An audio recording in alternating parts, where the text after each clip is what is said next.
State wide cultural EMR స్కూల్లో ఈరోజు జరగడం జరుగుతుంది. ఈరోజు రాష్ట్రంలో ఉన్నటువంటి వివిధ జిల్లాల నుంచి ఏదైతే ట్రైబల్ స్టూడెంట్స్ ఉన్నారో ఇక్కడ కల్చరల్ ఎవ్రీ ఇయర్ గడిచిన 4 సంవత్సరాలు ఏ రకంగా అయితే జరిగిందో ఈసారి కూడా అద్భుతంగా చక్కగా మా అరకు వ్యాలీ హెడ్ క్వార్టర్లో జరగడం అనేది చాలా సంతోషంగా ఉంది. ఈరోజు ఏకలవ్యలో చదువుతున్నటువంటి స్టూడెంట్స్ ఎవరైతే ఉన్నారో వాళ్ళందరూ కూడా క్రమశిక్షణ కలిగినటువంటి విద్యని అభ్యసిస్తున్నారు. అండ్ రాబోయే రోజుల్లో ఖచ్చితంగా వాళ్ళు దేశవ్యాప్తంగా కూడా వాళ్ళు ప్రపంచంలోనే పోటీ పడేలాగా ఈరోజు ఆదివాసులు అనిన తర్వాత ఈరోజు ఆదివాసులు అనేవాళ్ళు ట్రైబ్స్ అనేవాళ్ళు వెనుకబడినటువంటి వర్గం కాదు, ఖచ్చితంగా ప్రపంచంలోనే మేము ఈరోజు గట్టి పోటీ ఇస్తామనే రీతిలో ఈరోజు మా విద్యార్థులందరూ కూడా ప్రపంచంలో ఈరోజు పోటీ పడుతూ ఉన్నారు.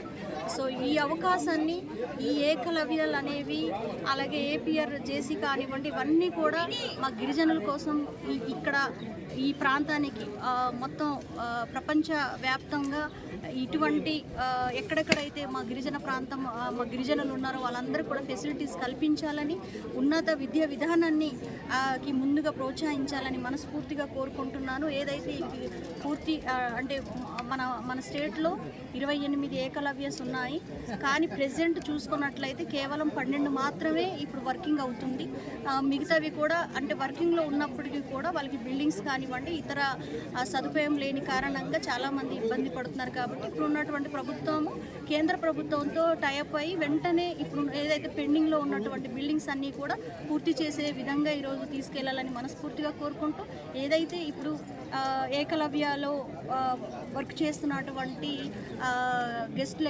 గెస్ట్ టీచర్స్ ఎవరైతే ఉన్నారో వాళ్ళందరికీ కూడా కొనసాగిస్తూ వారి యొక్క భవిష్యత్తు గురించి కూడా కేంద్ర రాష్ట్ర ప్రభుత్వాలు మరి నిర్ణయం తీసుకోవాలని నేను మనస్ఫూర్తిగా కోరుకుంటున్నాను.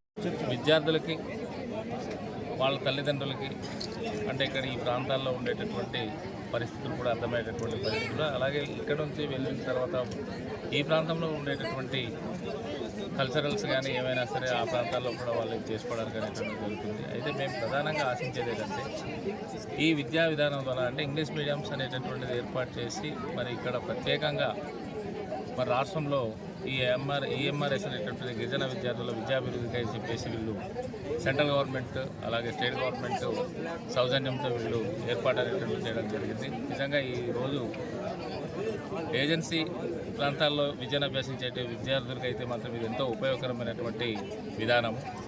దీనివల్ల వీళ్ళ భవిష్యత్తు ఎందుకంటే ఇంగ్లీష్ మీడియంలోనే అలాగే హిందీ వీళ్ళు ప్రాధాన్యతగా తీసుకొని ఈ విద్యా విధానం అనేటువంటి అవలంబించడం జరుగుతుంది. కాబట్టి భవిష్యత్తులో గిరిజన విద్యార్థులకి మంచి భవిష్యత్తు అనేటటువంటిది ఉంటుందని చెప్పేసి మేము ఆశిస్తున్నాం.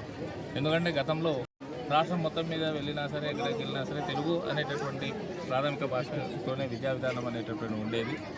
ఆ రోజుల్లో ఆ తెలుగు అనేటటువంటిది ఉండడం వల్ల ఈ మిగతా భాషల మీద అంతగా పరిజ్ఞానం లేకపోవడం వల్ల వీరు కాంపిటేటివ్ ఎగ్జామ్స్లో కానీ లేదా అనుకుంటే వీళ్ళ యొక్క యాక్టివిటీస్లో కానీ కొంత ఇబ్బందికరంగా ఉండేది. కానీ ఈరోజు ఏంటంటే ఇంగ్లీషు హిందీ అనేటటువంటిది వీళ్ళు తెలుసుకోవడం వల్ల ఏ ప్రాంతానికైనా ఏ దేశానికి వెళ్ళినా సరే వీళ్ళ యొక్క కెరీర్ని ఇంప్రూవ్ చేసుకోవడానికి అయితే ఇది ఎంతో ఉపయోగకరంగా ఉంటుందని చెప్పి తెలియజేస్తున్నాను.